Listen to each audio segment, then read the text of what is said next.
What's up, everybody? Welcome to the video. Chris Pennell here. I go my first look for week 5 of the NFL season for DraftKings and FanDuel. As I always say, it's a more laid back, relaxed video, just taking a first glance at the entire slate, looking at the pricing, looking at the matchups, and we'll try to build a lineup as we talk through it. If you want the more updated thoughts, final thoughts, once we know all the injury situations, that'll be out on Saturday morning, going game by game, breaking it all down, talking cash games and tournaments. So if that all sounds good to you, do me a favor, make sure you like down below, subscribe channel for brand new. Let's dive right into it. And really quick video like we see on the screen today, you can find it on my website that I built myself, link down in the description or the pinned comment, or head over to cpendfs.com, as you can see, for the classic main slate and flagship showdown slates. Tons of data and content over there. And I'm not a big company, I'm just one person. So try my best out here, but if you want to check it out, you know where to find it. And if you do sign up, you can get a free week to test it out. And as always, we'll start with the quarterback position, because this is the foundation of our build, especially if we're talking tournaments. Cash games, we can always play the quarterback naked. That's perfectly fine, but we'll talk about that in a second, because I do think there's a very clear-cut cash game quarterback this week. It should be very, very high owned, especially in cash game formats. But we'll start on top with Jared Goff, $6,500. He faces off versus that vaunted, scary Cincinnati defense. He'll be on the road, which is the only unfortunate part, but still a 30.5 implied team total. They are 10-point favorites. If it's not the ground game that gets it done for Detroit, it's going to have to be the air game. They're going to put up a lot of points, 49.5 point over under. In this one, I realize Cincy looks absolutely dreadful. Jake Browning looks terrible. That's the only concern. Like they cannot score points without Joe Burrow right now. And even when they had Joe Burrow, they weren't crushing it either. So definitely some concerning times over in Cincy. But it's pretty easy to stack with Jared Goff. You have Amon-Ra St. Brown, you have Jameson Williams, you have Sam Laporta. You could pick anybody you want on Cincy to run it back with. But honestly, I don't think that's an absolute must this week. If you want to just do a Detroit onslaught, be my guest. The only unfortunate part is if it is the ground game that gets it done, Jared Goff has no legs, and the floor can always be very low for him, but the upside is obviously there. Cincinnati is currently 26 versus quarterbacks this year. Justin Herbert, very, very bad drop versus the New York Giants last week. Was not expecting that, but 47.5 point over under in this game, 2.5 point spread. Hopefully Jaden Daniels is back to make this one fun, but of course we'll have to wait and see. It is only Tuesday, but the Chargers have been throwing the ball a ton this year, 37.3 pass attempts per game for Justin Herbert, and he's also another easy guy to stack with. Keenan Allen, Ladd McConkey, and Quentin Johnston, who has been awesome so far this year. So if you're not playing Omari and Hampton again, who was incredible last week versus the Giants, I do like Justin Herbert at this price point. Now we have Dakota Prescott, $6,000. He'll be facing off versus the New York Jets. And man, this Cowboys offense really came alive at the very end of the first half and the second half last week. And that was without CeeDee Lamb. And of course, we'll have to wait and see what the approach is with CeeDee. But high ankle sprain, it's tough to come back from. But either way, depending on if he is in or out, I do like Dak Prescott. I like this entire game. 47.5 point over under. It's a 3-point spread. I wish it was in the Jerry Dome. Unfortunately, it is not. It's on the road in New York. But at that price point, I'm fine with it because the stack is easy. You play George Pickens, you play Jake Ferguson, and you run it back with, say, Breece Hall or Garrett Wilson. I really like the looks of that this weekend. They have two quarterbacks who feel like the same exact plays this week, Kyler Murray and Daniel Jones. $100 difference on both DraftKings and FanDuel, both nearly touchdown favorites in their matchups. They're both at home, facing two teams that really aren't going to offer too much resistance. We have the Tennessee Titans and the Las Vegas Raiders. Both these quarterbacks can run the ball a bit, although Kyler Murray definitely has a little bit more wheels than Daniel Jones. But Daniel Jones has been more favorable in the touchdown department on the ground so far this year. But Jones also averaging nearly 270 passing yards per game to 185 for Kyler. I like both. They're kind of easy to stack with. Kyler has Marvin Harrison. When he knows how to catch the ball, he's actually pretty cool. And then Trey McBride, who's going to be hyper-targeted. No James Conner, of course. And then for Daniel Jones, you have Tyler Warren, Michael Pittman, and then whatever carousel you want. Mitchell, when he's not dropping the ball right at the 1-yard line.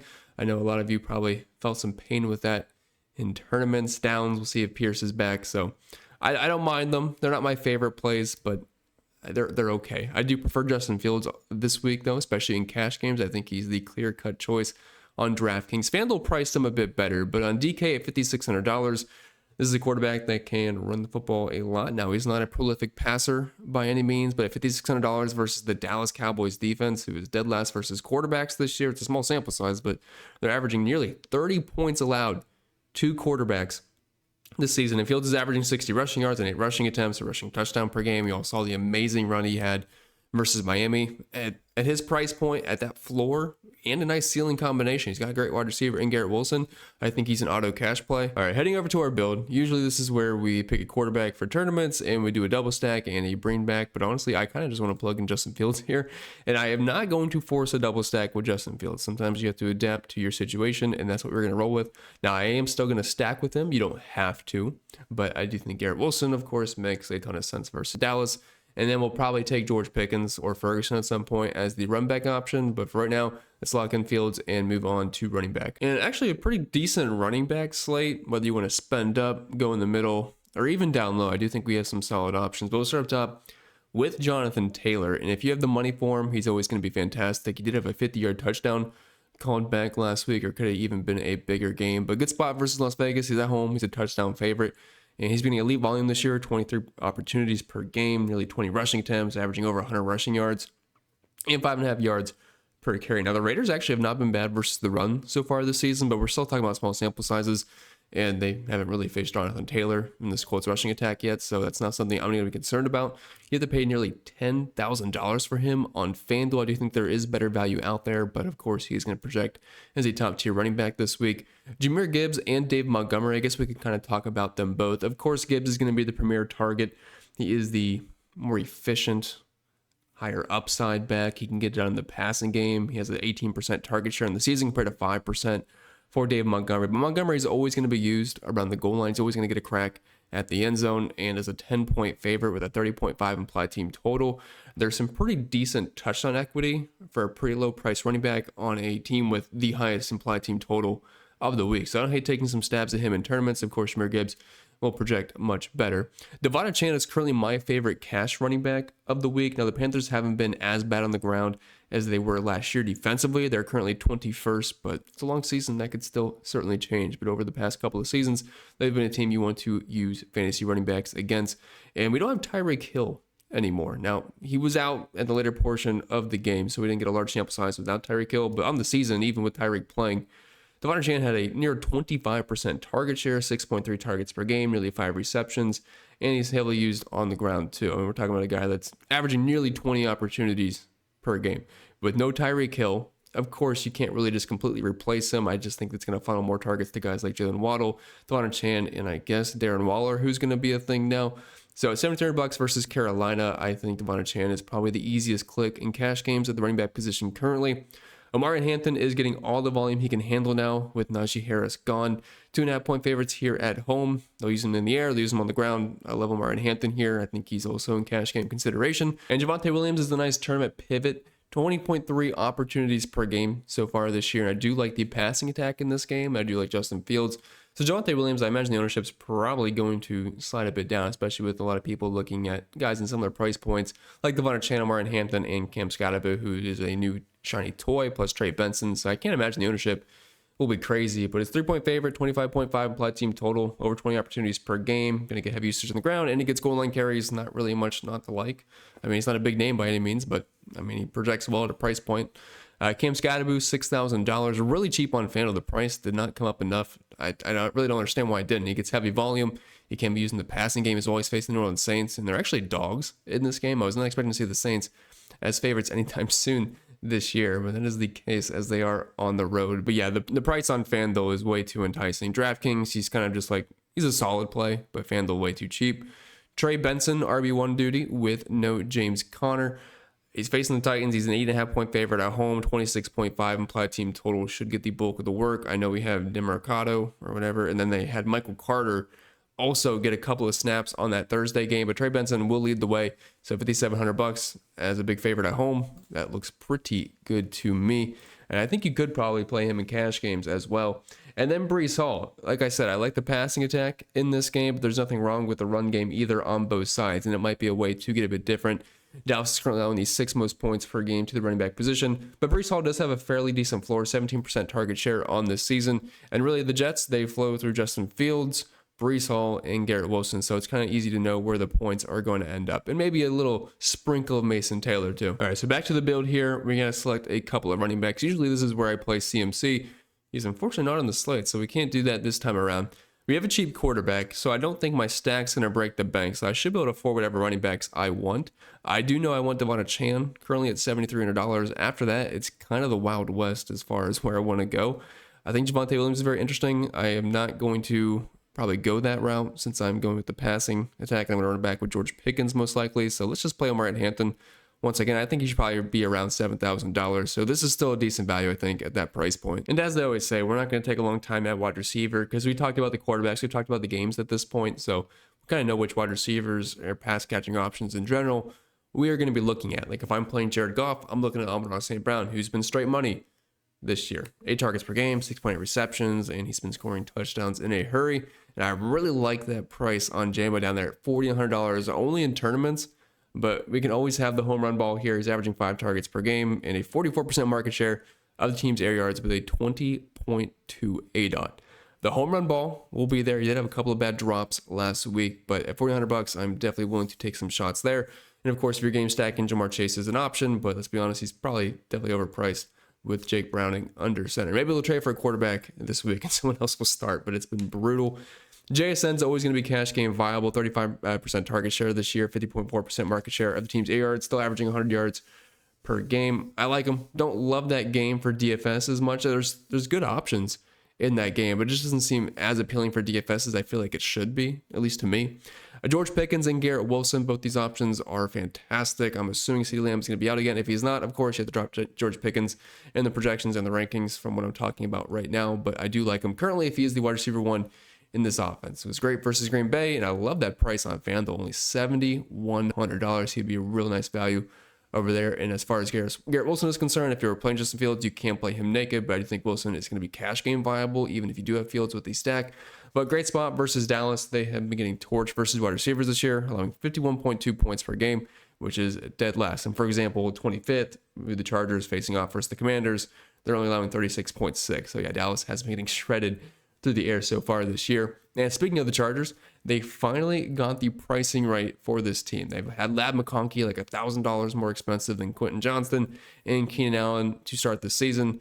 And he is now the cheapest of the bunch. And that is completely deserved. If we're looking at their target shares on the year, Keenan Allen leads the way with 9 targets, 25.5% target share. QJ is at 8.8 targets and a 24% target share.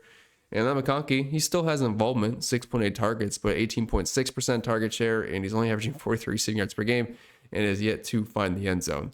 So for me, if I am playing Justin Herbert, you could use any of these 3. I'm sure Lab McConkey is going to have his day here and there at some point in the year, but QJ and Keenan Allen are definitely the ones you want in your builds right now. Jalen Waddle, I could see him being viable in cash games with no Tyreek Hill. He's forced into the wide receiver 1 role on this team. Now, while he is very fragile, I'm sure he's going to go to the medical tent at least 3 times in this game. If he's going to push for double-digit targets at $5,400 versus the Panthers, who have been pretty stingy versus the air this year. They're actually allowing the second fewest points per game to the wide receiver position, but it's more of a volume thing here with no Tyreek. Marvin Harrison's fine in GPPs. We talked about JMO. Troy Franklin, I just think he's too cheap at $4,000. He has a 21% target share in that offense right now and averaging nearly 7 targets per game. I know it's not flashy and you don't love the spot versus Philly, but they kind of in the middle of the road versus wide receivers so far this year. And if CeeDee Lamb is out, Turpin at $3,500, his game-breaking speed and could take one to the house. All right, back to the build. We're just going to do a little stack here with Justin Fields. Not going to double stack or anything, but we're going to play Garrett Wilson down there at $6,100, and then we'll run it back with George Pickens with the assumption that CeeDee Lamb is not going to give it a go this week, but of course we'll know more information as the week progresses. So we'll play Pickens and Garrett Wilson. We're going to leave wide receiver 3 blank as of right now because I'm not sure exactly where we're going to be money-wise, but we do have $4,500 left for the last 4 spots, and I feel like we're in a pretty good spot. And then we have tight end, which is not a fun position to talk about, but we do have several options. Up top, you have Trey McBride and Brock Bowers. Brock Bowers, of course, has been pretty disappointing so far this year. 6.8 targets per game, 4.8 receptions, 22% target share, has not yet found the end zone. The numbers have dipped. Now, I do think he's still battling that injury that we had in the beginning of the season because week 1 looked great from Brock Bowers, but ever since then, it's been a bit of a struggle. But at some point, he'll bounce back, and I do like this game in general, just as far as stacks are concerned. If you go with the Indianapolis Colts stack, you can run back with Jacoby Myers, who we did not talk about the wide receiver position, but he is viable over there. Maybe a trade Tucker punt, but Brock Bowers would be the preferred option as of right now. Trey McBride, of course, if you are going with Kyler, he's not a must, but he is heavily involved in that offense, nearly a 28% target share on that team. Jake Ferguson, peppered with targets from Dak Prescott, and if Lamb is out, that's definitely a bump. He's averaging nearly 10 targets per game, and the Cowboys will throw the football a ton. Tyler Warren looks like, all right, I have not yet in projections, of course. That is something I do on Wednesday nights. But right now, it looks like Tyler Warren, once again, might just be the cash game tight end. He was for me last week. Got a rushing touchdown. I didn't expect that, but it was a fine fantasy day because of it. But I do think right now he's probably the preferred option there in cash games. Juwan Johnson, the volume is fine. I just don't love using Saints players, but he's getting 8 targets per game on a 22.5% target share. Zach Ertz is okay. I like him because he runs routes. He's doing that nearly 70% of the time, which is on par with guys like Jake Ferguson and Brock Bowers. But man, he is old, and it's not usually a fun watch, but he can still be productive at times. And if you were looking for a fun punt this week and you want to correlate your lineup with Justin Fields, Mason Taylor is used in the offense. Now, is it a lot? No, they don't really throw the football too much, but he's getting 4 targets per game, 11.7% target share. He's running routes nearly 60% of the time. The A dot is very low, though. We're talking 2.7 and only an 8% market share of the team's air yards. But he's on the field, he runs routes, and you never know. You could get a really nice cheap touchdown with Justin Fields, and I don't really think many people are going to want to play him at all. All right, back to the build. Let's finish this off. So usually at this point, we try to just throw in a cheap defense, and I will find the first one that's cheap enough to where I'll have some interest, one that I don't think is going to get completely blown out. And the Saints, honestly, at home, they are slight favorites. That might be the move to save some money. I don't like the Titans this week. Texans are getting a backup quarterback in Baltimore, so that might end up being okay. Panthers maybe versus Miami. Miami on the road. They tend to struggle more there. No Tyreek Hill. I think there's plenty of cheap defenses we could use, but hey, the Saints are the first one up, so we're going to plug them in at $2,200. That's going to really open up our build. We will grab a tight end. We could go with Jake Ferguson. I already have George Pickens. I don't think I want to double run back with my stack, so we're gonna skip past that. We'll probably just end up playing Tyler Warren here at $4,700. So we'll plug him in. $5,500 left for the remaining 2 spots. Puts us in a really good position. We kind of have our pick of the litter here. We could go with Jalen Waddle. We already had Devon Achane, but I don't hate doubling up on the Miami because that's where the ball is going. It's going to Jalen Waddle and Devon Achane this week. Keenan Allen, we'd be doubling up kind of similar with the Los Angeles Chargers there, but I don't really think that is a big deal. We could go with Jameson Williams. We do not have any Detroit exposure right now. And since this is technically a tournament build, even though it's looking pretty cashy, he could be our home run hitter there. So we'll go with JMO. And then that leaves us with $6,100 left. And running back specifically, that might put us in a range of, Cam Scatterboo. I wouldn't hate. The only problem is we have the Saints defense. I really don't think that would make as much sense. But Trey Benson, Breece Hall, since I already have Fields and Garrett Wilson, I'm not going to go that route. But Scotty would be the preferred option, but I don't think Trey Benson is going to be much of a downgrade there, if at all. So I don't hate the way that build looks. Of course, we could upgrade our defense if we want. We have the Jets versus Dallas. No thank you. Not much of an upgrade, but we'll leave a blank for now. Or we could throw in Cam Scatterboo, but of course that only leaves you with the Saints. So we have Fields stacked with Garrett Wilson. We have a running back with George Pickens, Devon Achane, and Omarion Hampton at the running back position. And then Trey Benson at flex and Tyler Warren at the tight end spot. It's just a first look build, guys. Do not copy and paste this. Take your time. And of course, we'll obviously have more information and data as the week progresses. All right, that's all I have for you guys today. So if you enjoyed, even if you didn't, make sure you leave a like down below. Scratch it for brand new. If any questions, comments, concerns, leave them down below. I'd be more than happy to answer them. Wish you all the best, and I'll see you on Saturday.